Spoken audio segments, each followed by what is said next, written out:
سورۃ الفجر۔ بسم اللہ الرحمن الرحیم والفجر وليال عشر والشفع والوتر واللیل اذا یسر هل فی ذلک قسم لذی حجر۔ شروع کرتی ہوں اللہ کے نام سے جو بے انتہا مہربان نہایت رحم فرمانے والا ہے۔ قسم ہے فجر کی اور 10 راتوں کی۔ یہ کون سی 10 راتیں ہیں؟ ان کے بارے میں کہا جاتا ہے یا تو عشر ذی الحج ہیں یا پھر یہی رمضان کی آخری 10 راتیں، اور جفت اور طاق کی، یعنی ان کی عظمت کی وجہ سے ان کی قسم کھائی گئی، اور رات کی جبکہ وہ رخصت ہو رہی ہو۔ کیا اس میں کسی صاحب عقل کے لیے کوئی قسم ہے؟ یعنی اس نشانی سے کچھ سبق سیکھے گا؟ تم نے دیکھا نہیں کہ تمہارے رب نے کیا برتاؤ کیا اونچے ستونوں والے عاد ارم کے ساتھ؟ یعنی دنیا میں بڑی بڑی قومیں جنہوں نے ترقی کی، دیکھو تو انجام کیا ہوا۔ جن کے مانند کوئی قوم دنیا کے ملکوں میں پیدا نہیں کی گئی تھی، اتنے زبردست ترقی یافتہ لوگ تھے وہ۔ اور سمود کے ساتھ جنہوں نے وادی میں چٹانیں تراش لی تھی، اتنی زبردست انجینئرنگ تھی ان کی کہ پتھروں کے اندر کارو کر کے گھر بنا لیے تھے۔ اور میخوں والے فرعون کے ساتھ جس کی آرمیز اتنی زبردست تھی کہ جہاں بھی جاتے بڑے بڑے خیمے لگانے کے لیے ان کی میخیں ٹھونکتے، اور ویسے بھی وہ جب کسی کو سزا دیتا تھا تو ہاتھوں میں کیل ٹھونک دیتا تھا۔ خود اپنی بیوی کے ساتھ اس نے یہی کیا، حضرت آسیہ کے ساتھ۔ اتنا جبر، اتنا ظلم، اتنا قہر، اتنی طاقت، لیکن انجام کیا ہوا؟ یہ وہ لوگ تھے جنہوں نے دنیا کے ملکوں میں بڑی سرکشی کی تھی اور ان میں بہت فساد پھیلایا تھا۔ آخر کار تمہارے رب نے ان پر عذاب کا کوڑا برسا دیا۔ حقیقت یہ ہے کہ تمہارا رب گھات لگائے ہوئے ہے، یعنی کوئی یہ نہ بھولے کہ مجھے کچھ نقصان نہیں ہو رہا تو میں جو چاہے کرتا رہوں۔ اللہ نے ہر چیز کا ایک وقت رکھا ہے۔ ان قوموں کو بھی ایک مدت تک دنیا میں پھلنے پھولنے کا موقع دیا گیا، توبہ کا بھی دیا گیا، لیکن جب نہیں باز آئے تو پھر ان کا وقت ختم کر دیا گیا۔ فَأَمَّا الْإِنسَانُ إِذَا مَا ابْتَلَاهُ رَبُّهُ فَأَكْرَمَهُ وَنَعَّمَهُ فَيَقُولُ رَبِّي أَكْرَمَنِ۔ مگر انسان کا حال یہ ہے کہ اس کا رب جب اس کو آزمائش میں ڈالتا ہے اور اسے عزت اور نعمت دیتا ہے۔ سبحان اللہ، عزت اور نعمت آزمائش ہیں، یہ بھی امتحان ہے کہ ان کو پا کر انسان پھر کرتا کیا ہے؟ اللہ کا شکر ادا کرتا ہے، اللہ کا بندہ بنتا ہے، یا اللہ ہی سے منہ موڑ جاتا ہے، اللہ ہی کو بھلا دیتا ہے؟ تو وہ کہتا ہے میرے رب نے مجھے عزت دار بنا دیا، اور جب اس کو آزمائش میں ڈالتا ہے اور اس کا رزق اس پہ تنگ کر دیتا ہے، یعنی دوسری طرح کی آزمائش آتی ہے کہ انسان کے رزق میں نقصان ہونے لگتا ہے، تو کہتا ہے میرے رب نے مجھے ذلیل کر دیا۔ کلا، ہرگز نہیں، بلکہ تم یتیم سے عزت کا سلوک نہیں کرتے۔ دور جاہلیت کی کچھ خرابیوں کا ذکر ہے جن کے آئینے میں ہم اپنے آپ کو دیکھ سکتے ہیں کہ کیا کہیں ہمارے گھروں میں، ہمارے آس پاس کام کرنے والے بچوں میں کوئی چھوٹے یتیم بچے تو نہیں ایسے کہ جن کو کوئی پوچھتا نہیں اور ان کو ہر کوئی دھتکار دیتا ہے کہ کوئی نہیں ان کی خبر لینے والا؟ اور مسکین کو کھانا کھلانے پر ایک دوسرے کو نہیں اکساتے۔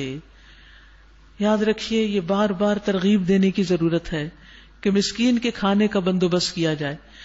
اس سے پہلے بھی میں آپ کو بتا چکی ہوں، آج پھر یاد دہانی کرا دیتی ہوں کہ پھر ایک موقع ہے کہ آپ راشن کی تقسیم میں اپنا حصہ ڈالیں اور مسکینوں کو کھانا کھلانے کا انتظام کریں، خواہ 10 روپے سے کیوں نہیں۔ ہر ایک کی حیثیت نہیں ہو سکتی کہ وہ کئی پیکس اور کئی بیگز ہیں وہ بانٹے، لیکن کچھ تو ہم بھی حصہ ڈالیں ہی، کیونکہ یہاں پر ترغیب نہ دینے پہ پوچھ ہے، اور جن کے سامنے مسکین اور ضرورت مند ہو اور وہ ان کا خیال نہ رکھیں تو ان کی پوچھ کتنی بڑی ہوگی۔ اور میراث کا سارا مال سمیٹ کے کھا جاتے ہو، یعنی یہ ایک اور ظلم تھا ان کے ہاں، نہ عورت کو وراثت میں حصہ دیتے اور نہ چھوٹے بچوں یتیموں کو دیتے۔ جو بڑے بڑے خاندان کے لوگ ہوتے وہی سب کچھ سمیٹ کے لے جاتے۔ اور مال کی محبت میں بری طرح گرفتار ہو، ہرگز نہیں، جب زمین پے در پے کوٹ کوٹ کے ریگزار بنا دی جائے گی اور تمہارا رب جلوہ فرما ہوگا اس حال میں کہ فرشتے صف در صف کھڑے ہوں گے، اور جہنم اس روز سامنے لے آئی جائے گی۔ اس دن انسان کو سمجھ آ جائے گی، اور اس وقت اس کے سمجھنے کا کیا حاصل؟ وہ کہے گا کاش میں نے اپنی زندگی کے لیے کچھ پیشگی سامان کیا ہوتا، کاش میں نے دنیا میں اس دن کے لیے کچھ تیاری کی ہوتی۔ پھر اس دن اللہ جو عذاب دے گا ویسا عذاب دینے والا کوئی نہ ہوگا، اور جیسا وہ باندھے گا ویسا باندھنے والا کوئی نہ ہوگا۔ یا ایتھا النفس المطمئنہ، دوسری طرف ارشاد ہوگا اے نفس مطمئنہ، یہ موت کے وقت صدا آئے گی، چل اپنے رب کی طرف، اس حال میں کہ تو اپنے انجام سے خوش اور اپنے رب کے نزدیک پسندیدہ ہے، تیرا رب تجھ سے محبت کرتا ہے، راضی ہے تجھ سے، شامل ہو جا میرے نیک بندوں میں اور داخل ہو جا میری جنت میں۔ اللہ کرے ہم سب کو بھی موت کے وقت یہی صدا آئے۔ سورۃ البلد۔ بسم اللہ الرحمن الرحیم۔ لا اقسم بهذا البلد وانت حل بهذا البلد ووالد وما ولد لقد خلقنا الانسان في كبد۔ شروع کرتی ہوں اللہ کے نام سے جو بے انتہا مہربان نہایت رحم فرمانے والا ہے۔ نہیں، میں قسم کھاتا ہوں اس شہر کی، شہر مکہ کی، اور حال یہ ہے کہ اے نبی اس شہر میں آپ کو حلال کر لیا گیا ہے، یعنی جس میں جانوروں کی بھی حرمت ہے، پودوں کو بھی کاٹنے سے منع کیا گیا ہے، وہاں آپ کو اور آپ کے ساتھیوں کو ستایا جا رہا ہے۔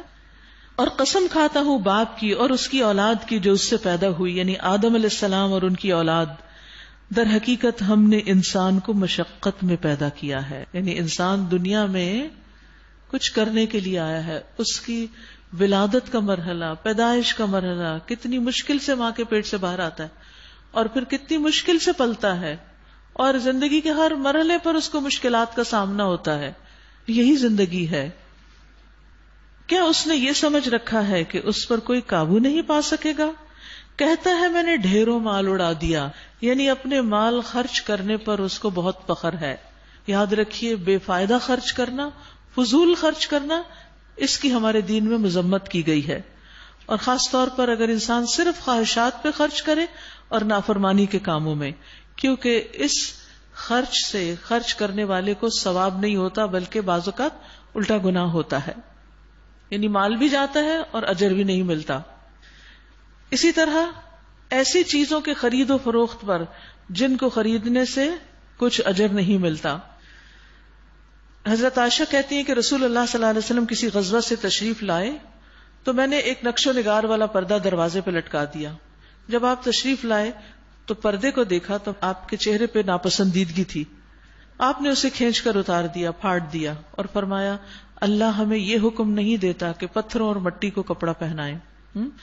لیکن آج آپ دیکھیے کہ ہم نے ہر چیز کو کپڑا پہنا دیا اور خود کپڑے سے آزاد ہو، اپنے لیے تھوڑا رہ گیا۔ ہمارے دیواروں پر، ہمارے بستروں پر، ہمارے کشنز، یو نیم اٹ، کس کس چیز پہ کپڑا نہیں چڑھا ہوا؟ ہر چیز پہ کپڑا چڑھایا ہوا ہے اور اپنا کپڑا کم کر دیا۔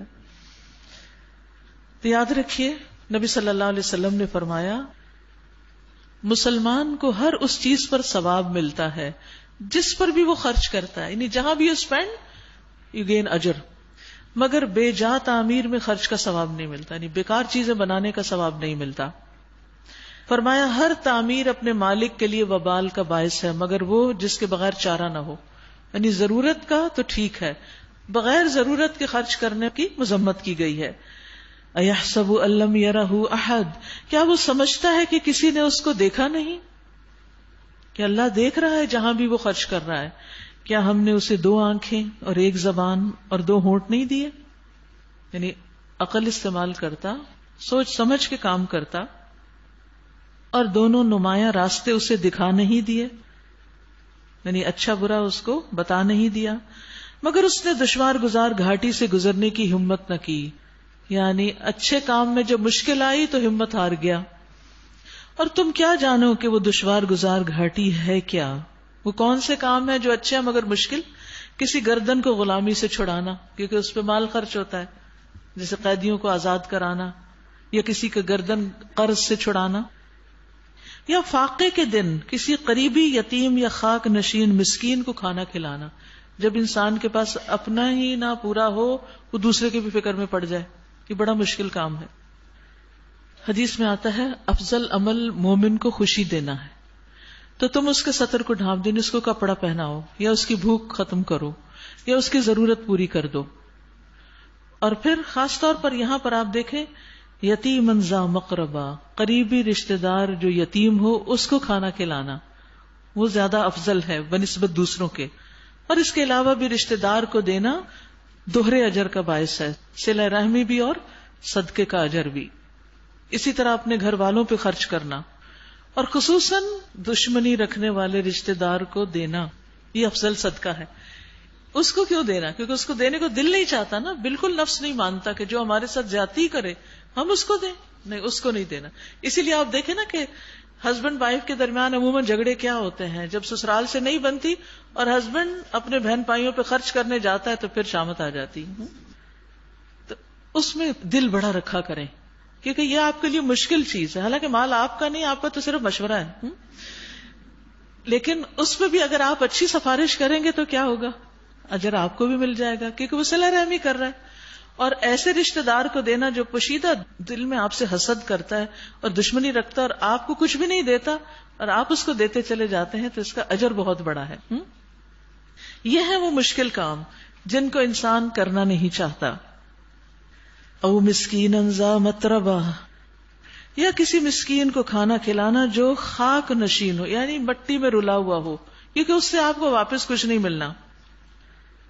ثم كان من الذين آمنوا وتواصوا بالصبر وتواصوا بالمرحمہ، پھر آدمی ان لوگوں میں شامل ہو جو ایمان لائے اور جنہوں نے ایک دوسرے کو صبر اور خلق خدا پہ رحم کی تلقین کی.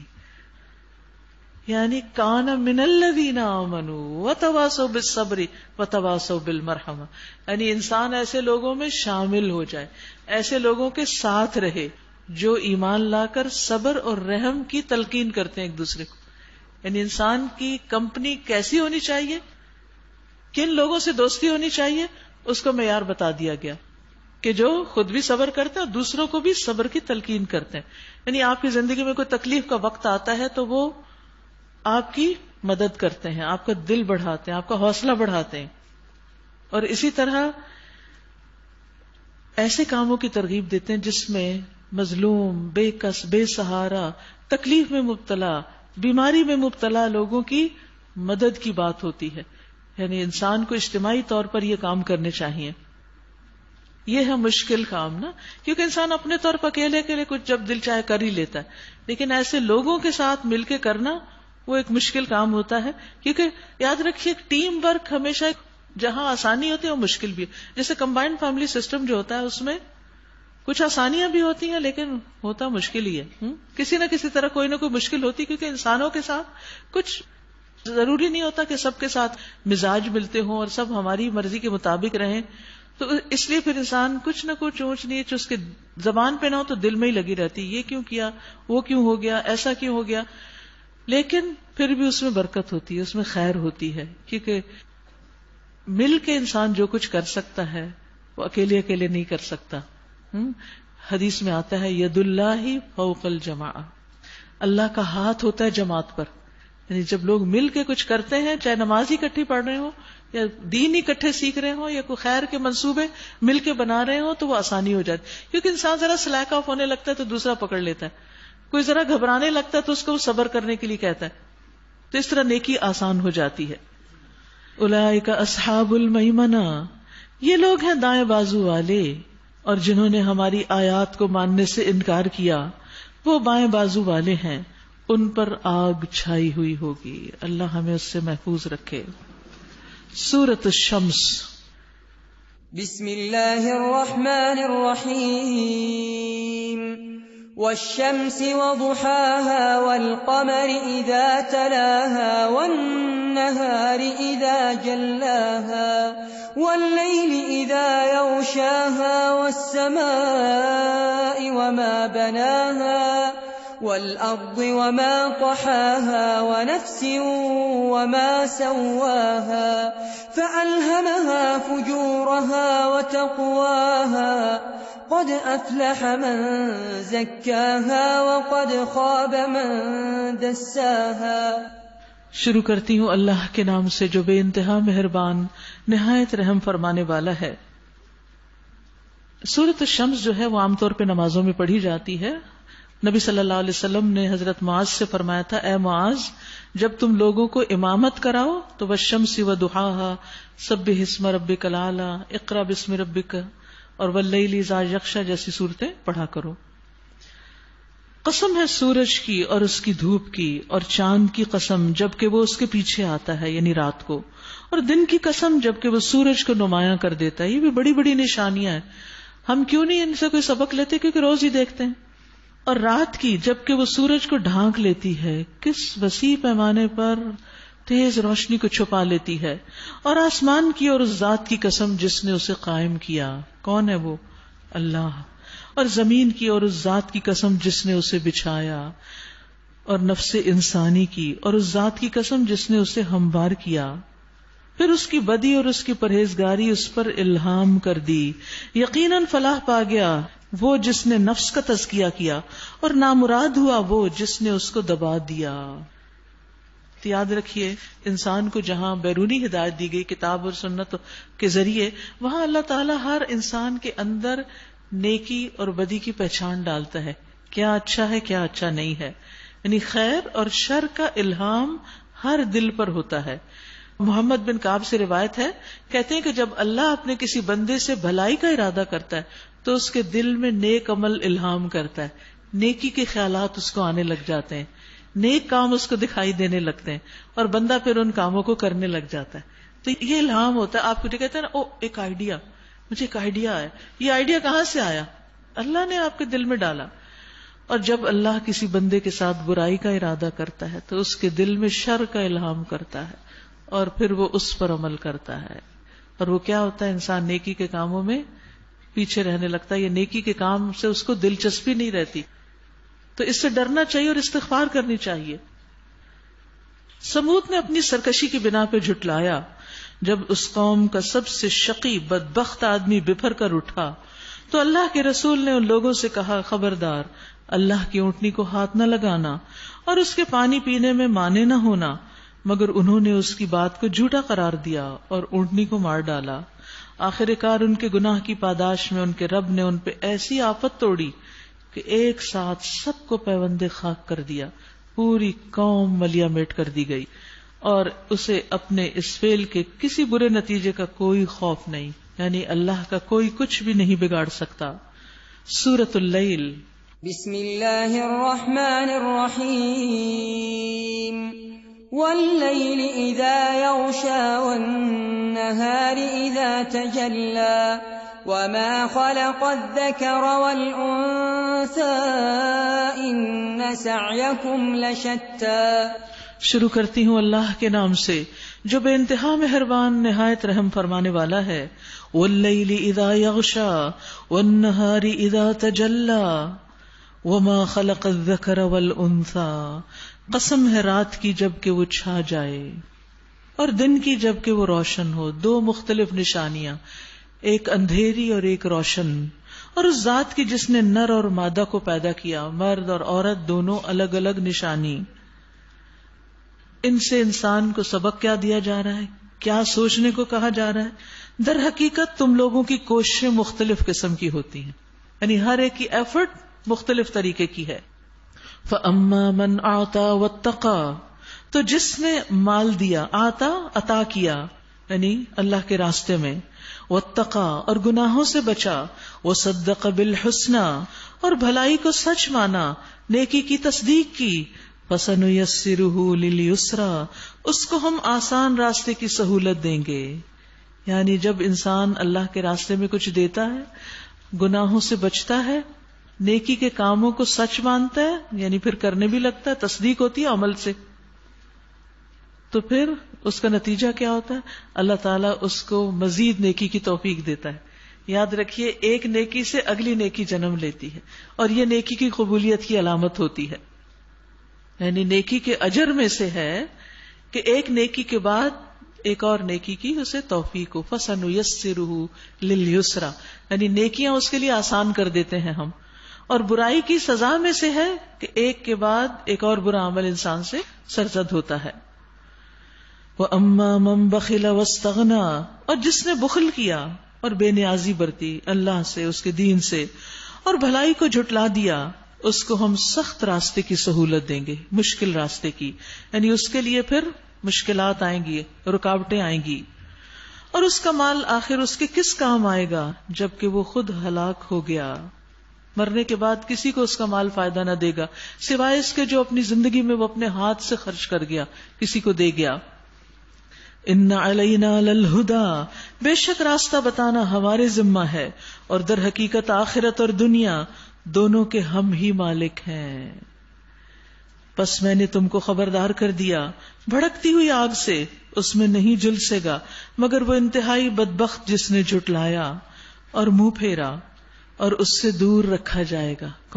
کون ہے خوش قسمت جسے آگ سے دور رکھا جائے گا؟ وہ نہایت پرہیزگار جو پاکیزہ ہونے کے لیے اپنا مال دیتا ہے، تزکیہ کے لیے صدقہ کرتا ہے. گناہوں کی آگ خفیہ صدقے سے بجھتی ہے، لہذا وہ صدقہ کرتا ہے. اس پر کسی کا کوئی احسان نہیں ہے جس کا بدلہ اسے دینا ہو، یعنی بدلے میں خرچ نہیں کرتا. عام طور پر ہم لوگوں کو کب دیتے ہیں؟ جب وہ ہمیں کچھ دیتے ہیں. جب وہ ہمیں کچھ دیتے ہیں تو ہم بھی انہیں کچھ دیتے ہیں. دینے میں کبھی وہ ہمیں کوئی سروس دیتے ہیں اور بدلے میں ہم اس کی پیمنٹ اس کو کرتے ہیں. کبھی وہ ہمیں کوئی گفٹ دیتے ہیں تو ہم بدلے میں اس کو دے رہے ہوتے ہیں.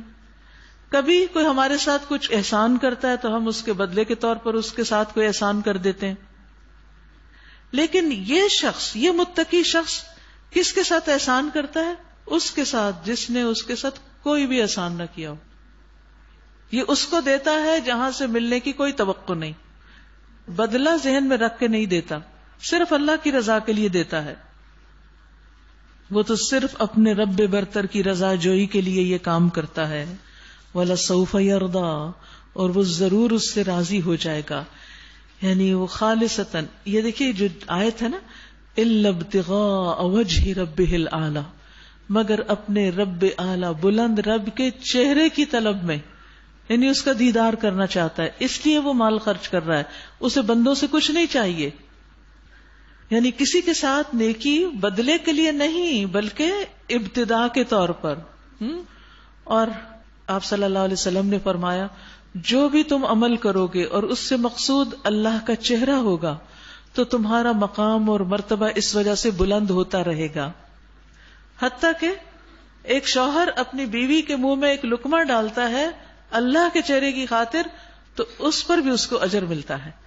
یعنی ضروری نہیں کہ کوئی باہری انسان نیک کام کرے، گھر والوں سے جو حسن سلوک ہوتا ہے اس میں بھی انسان کو اللہ کی خاطر کرنا چاہیے.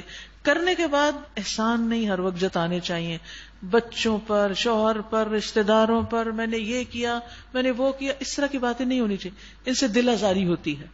گھر والوں سے بھی حسن سلوک کریں تو جزا کس سے چاہیں؟ اللہ سے.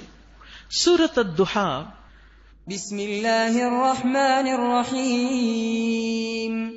والضحى والليل إذا سجى ما ودعك ربك وما قلى وللآخرة خير لك من الأولى. شروع کرتی ہوں اللہ کے نام سے جو بے انتہا مہربان نہایت رحم فرمانے والا ہے. قسم ہے روز روشن کی اور رات کی جب کہ وہ سکون کے ساتھ طاری ہو جائے. دو مختلف حالتیں، کبھی خوب روشنی اور کبھی اندھیرا. یہی زندگی ہے، کبھی اچھا دن اور کبھی تکلیف والا. تمہارے رب نے تمہیں ہرگز نہیں چھوڑا. نبی صلی اللہ علیہ وسلم کو تسلی دی جا رہی ہے جب وحی کا سلسلہ رک گیا تھا. اور نہ وہ ناراض ہوا ہے. جب ہم سے کوئی چیز رک جاتی ہے نا تو ہمارے دل میں ایک گمان سا آتا ہے، پتہ نہیں اللہ ہم سے ناراض ہے اس لیے ہم سے چھین لی یہ چیز یا ہمیں نہیں مل رہی. تو اللہ تعالیٰ تسلی دے رہے ہیں کہ وہ ناراض نہیں ہے اور یقیناً تمہارے لیے بعد کا دور پہلے دور سے بہتر ہے اور عنقریب تمہارا رب تمہیں اتنا دے گا کہ تم خوش ہو جاؤ گے. ہر انسان کو امید رکھنی چاہیے اور اللہ کی رضا کے لیے دوڑنا چاہیے. کبھی بھی اللہ سے مایوس نہ ہو، بدگمان نہ ہو. پھر اللہ تعالیٰ نعمتیں یاد کراتے ہیں. اپنے ماضی میں دیکھو کیا کچھ مل چکا تمہیں اللہ سے. کیا اس نے تمہیں یتیم نہیں پایا پھر ٹھکانہ فراہم کیا؟ نبی صلی اللہ علیہ وسلم یتیم پیدا ہوئے تھے، دادا نے پالا، پھر چچا نے پالا. اور تمہیں ناواقف راہ پایا پھر ہدایت بخشی. اللہ نے فرشتہ بھیجا، وحی نازل کی.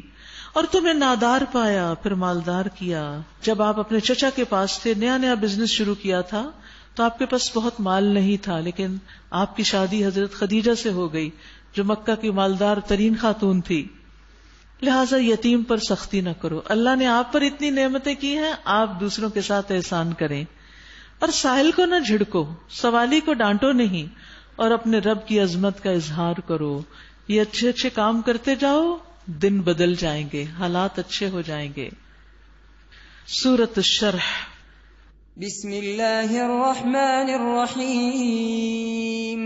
أَلَمْ نَشْرَحْ لَكَ صَدْرَكَ وَوَضَعْنَا عَنْكَ وِزْرَكَ الَّذِي أَنقَضَ ظَهْرَكَ وَرَفَعْنَا لَكَ ذِكْرَكَ. شروع کرتی ہوں اللہ کے نام سے جو بے انتہا مہربان نہایت رحم فرمانے والا ہے. اے نبی، کیا ہم نے آپ کا سینہ آپ کے لیے کھول نہیں دیا؟ شرح صدر. اور تم سے وہ بھاری بوجھ اتار دیا جو تمہاری کمر توڑ رہا تھا.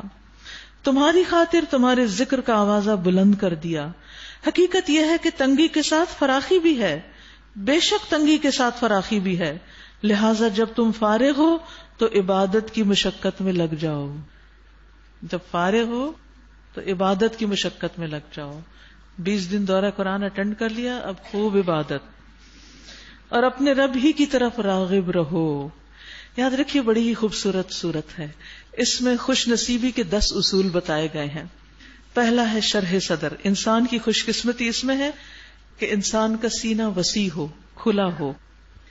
اور پھر دوسرا یہ کہ خوش نصیبی دل کے اندر ہوتی ہے. دل خوش ہو تو خوشیاں ہی خوشیاں، دل بڑا ہو تو سب کچھ آسان ہو جاتا ہے.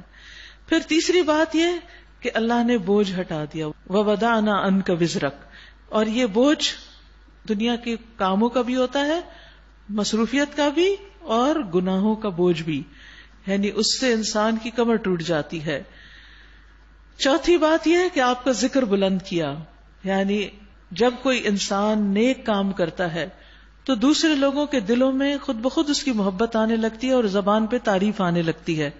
تو اچھا تذکرہ کسی سے ڈیمانڈ نہیں کیا جاتا کہ مجھے اچھے لفظوں میں یاد کرنا، نہیں، آپ کام ایسا کرتے ہیں کہ لوگ خود بخود ذکر کرتے ہیں، اللہ کی طرف سے وہ عطا ہوتا ہے. پانچویں چیز، اور وہ کیا ہے، فَإِنَّ مَعَ الْعُسْرِ يُسْرًا. اللہ نے کوئی بھی مشکل آسانی کے بغیر پیدا نہیں کی، اور نہ ہی کوئی مشکل حل کے بغیر پیدا کی. ہر مشکل کا حل موجود ہے، لیکن بندے سے مطلوب ہے کہ تلاش کرے حل، بیٹھ نہ جائے. پھر اِنَّ مَعَ الْعُسْرِ يُسْرًا، ہر تنگی کے ساتھ آسانی، یعنی آسانی بھی اسی وقت آ جاتی ہے جب مشکل آ پڑتی ہے. اور پھر اس کے بعد یسر کا اصول، تکرار کے ساتھ یسر کا لفظ استعمال کیا گیا. 7ویں بات، اسر کے دونوں طرف یسر کی بات ہے، اور یسر کی تکرار نکرہ کے ساتھ ہے. پھر 8ویں بات یہ کہ جب آپ فارغ ہو جائیں، فراغت کا وقت یہ خوش نصیبی میں سے ہے کہ انسان کو کوئی فرصت مل جائے. کس کے لیے؟ اپنے لیے. اپنے لیے، کیونکہ ہم ہر وقت اوروں کے کاموں میں لگے رہتے ہیں، اس کی فکر، اس کی، اور جب اپنی نماز کے لیے کھڑے ہوتے ہیں اس وقت بھی دوسروں کا سوچتے رہتے ہیں.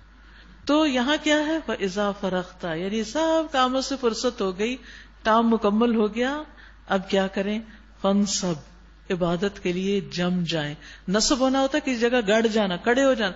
خوب لمبا قیام کریں اب راتوں کو، کیونکہ وہ مومن کا شرف ہے. اور پھر وَإِلَىٰ رَبِّكَ فَارْغَب، سب سے زیادہ انسان کے لیے خوشی کا وقت وہ ہوتا ہے جب وہ اپنے رب کے ساتھ تنہا ہوتا ہے، اس کا دل اپنے رب کی طرف مائل ہوتا ہے. اور پھر سورۃ التین. بسم اللہ الرحمن الرحیم. والتین والزیتون وطور سینین وهذا البلد الامین لقد خلقنا الانسان فی احسن تقویم. شروع کرتی ہوں اللہ کے نام سے جو بے انتہا مہربان نہایت رحم فرمانے والا ہے. قسم ہے انجیر اور زیتون کی اور طور سینا اور اس پرامن شہر مکہ کی. کچھ اور نشانیاں دکھائی جا رہی کہ ان پہ توجہ کرو، ان علاقوں کی طرف غور کرو جہاں یہ سب کچھ اگتا ہے. ہم نے انسان کو بہترین ساخت پر پیدا کیا ہے، یعنی بہترین شکل و صورت پر. اور سیدھا اٹھا کھڑا کیا اللہ نے. پھر اسے الٹا پھیر کر ہم نے سب نیچوں سے نیچ کر دیا. یعنی جب انسان اپنی عقل استعمال نہیں کرتا اور اللہ کی نافرمانی کرتا ہے تو پھر وہ جانوروں سے بھی نیچے گر جاتا ہے, کیونکہ جانور تو چاہے وہ جیسے بھی ہیں وہ اللہ کی اطاعت میں ہی لگے رہتے ہیں, سوائے ان لوگوں کے جو ایمان لائے اور نیک عمل کرتے رہے, ان کے لیے کبھی نہ ختم ہونے والا اجر ہے. بس اے نبی صلی اللہ علیہ وسلم, اس کے بعد کون جزا و سزا کے معاملے میں آپ کو جھٹلا سکتا ہے؟ کیا اللہ سب حاکموں سے بڑا حاکم نہیں؟ بلا کیوں نہیں. سورۃ العلق. بسم اللہ الرحمن الرحیم. اقرأ باسم ربک الذی خلق خلق الانسان من علق اقرأ وربك الأكرم الذي علم بالقلم علم الإنسان ما لم يعلم. شروع کرتی ہوں اللہ کے نام سے جو بے انتہا مہربان نہایت رحم فرمانے والا ہے. اقرأ پڑھیے. کیسے؟ بسم ربک, اپنے رب کے نام کے ساتھ. الذی خلق, کون ہے رب؟ وہ جس نے پیدا کیا. پہلی وحی, پہلا حکم پڑھنے کا حکم, لیکن صرف پڑھنے کا نہیں, ایسا پڑھنا جس میں اللہ کا نام بھی ہو, جس میں اللہ کی یاد بھی. یاد رکھیے دنیا میں کچھ علوم ایسے ہیں جو اللہ ہی کی بنائی ہوئی تخلیق سے متعلق ہے, لیکن اس میں اللہ کا ذکر نہیں ہے. اللہ کو چھوڑ کے باقی سب کا ذکر ہے, جس جس کی بھی وہاں ضرورت ہے. لیکن دین کیا سکھاتا ہے کہ مومن کا پڑھنا لکھنا اللہ کی یاد میں اضافہ کرتا ہے, اللہ کے نام کے ساتھ ہوتا ہے, کیونکہ اللہ ہی نے تو پیدا کیا, اسی نے تو سب کچھ بنایا. خلق الانسان من علق, جمے ہوئے خون کے ایک لوتھڑے سے انسان کی تخلیق کی. اقرأ پڑھیے, وربک الاکرم, اور تمہارا رب بڑی عزت والا ہے. لہذا انڈائریکٹلی اشارہ ہے کہ انسان کی عزت پڑھنے لکھنے میں ہے. الذی علم بالقلم, جس نے قلم کے ذریعے سے علم سکھایا. خاص طور پر قلم کا ذکر پھر ہے, اور انسان کو وہ علم دیا جسے وہ جانتا نہ تھا, وحی کے ذریعے. ایک علم ہے جو تجربے اور مشاہدے پر مبنی ہے, دنیا کا علم, اور ایک وہ جو اللہ نے وحی سے عطا کیا.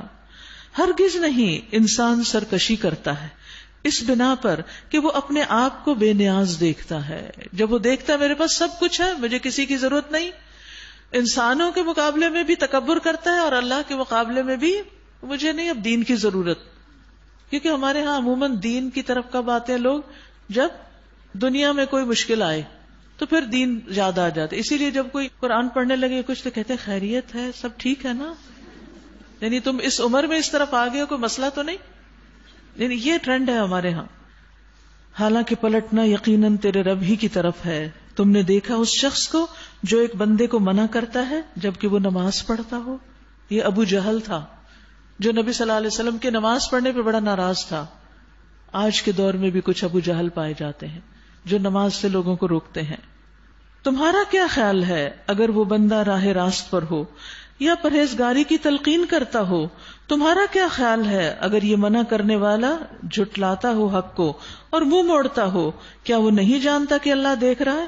ہرگز نہیں. اگر وہ باز نہ آیا تو ہم اس کی پیشانی کے بال پکڑ کے اسے کھینچیں گے. اس پیشانی کو جو جھوٹی اور سخت خطا کار ہے وہ بلا لے اپنے حامیوں کی ٹولی کو, ہم بھی عذاب کے فرشتوں کو بلا لیں گے. ہرگز نہیں, اس کی بات نہ مانو اور سجدہ کرو اور اپنے رب کا قرب حاصل کرو. یاد رکھیے سجدے میں انسان سب سے زیادہ اپنے رب کے قریب ہوتا ہے, اس لیے خوب خوب دعائیں کرنی چاہیے. سورۃ القدر. بسم اللہ الرحمن الرحیم. انا انزلناه فی لیلۃ القدر وما ادراک ما لیلۃ القدر لیلۃ القدر خیر من الف شہر. شروع کرتی ہوں اللہ کے نام سے جو بے انتہا مہربان نہایت رحم فرمانے والا ہے. ہم نے اس قرآن کو شب قدر میں نازل کیا. یعنی یہاں قرآن کی عظمت بتانا مقصود تھی اور اس رات کی عظمت بھی, اور رات کے وقت یہ کام ہوا یہ بتانا بھی, کیونکہ رات کے کچھ کام ایسے ہوتے ہیں جو دن کے مقابلے میں زیادہ اہم ہوتے ہیں. جیسے رات کی عبادت رات کے نوافل، تہجد کے نوافل دن کے نوافل سے افضل ہوتے ہیں، کیونکہ جب رات کا آخری تہائی حصہ ہوتا ہے تو ہمارا رب آسمان دنیا پہ نزول فرماتا ہے، اور ویسے بھی انسان ساری فکروں سے آزاد ہو جاتا ہے، خاموشی کا وقت ہوتا ہے، تو پڑھنے پڑھانے کے لیے بھی زیادہ یکسوئی کا وقت ہوتا ہے۔ تو اللہ تعالیٰ نے قرآن مجید کو بھی شب قدر میں نازل کیا، اور تم کیا جانو کہ شب قدر کیا ہے؟ شب قدر 1000 مہینوں سے بہتر ہے، فرشتے اور روح اس میں اپنے رب کے اذن سے ہر حکم لے کر اترتے ہیں، وہ رات سراسر سلامتی ہے طلوع فجر تک، لہذا جو اس رات قیام کرے گا انشاءاللہ سلامتی پائے گا۔